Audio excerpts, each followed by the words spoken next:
Ja nüüd on meil ametnik, kes teostab Eesti riigi poliitikat, kes ütleb, et pistke see Tartu rahu sinna, kus päike ei paista. Ja Kristina Kallas tema ülemusena ütleb, et kõik on korras. Ja teie Kristina Kallase ülemusena ütlete ka, et kõik on korras. Eesti rahvas, pistke Tartu rahu sinna, kus päike ei paista. Sellepärast, et näed, meie igatepidi ütleme, et Tartu rahuga on kõik korras. Aga ei ole ju korras, sest meil on ametnikkond, kes ütleb, et tegelikult Eesti riik on geograafiline üksus, kus on rohkem kehtiv 1918. aasta manifest Eestimaa rahvastele kui praegu kehtiv põhiseadus. Ja me ei ole nõus sellega.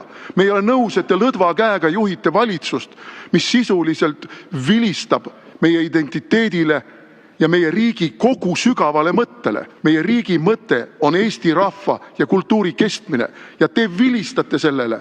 Tühistate siis, kui poliitilistel põhjustel saab profiiti lõigata. Tühistate teenekaid inimesi, aga siis, kui poliitilistel põhjustel profiiti lõigata ei saa, siis kiidate kõik Eesti rahva ajalooliste saavutuste allavett laskmise heaks.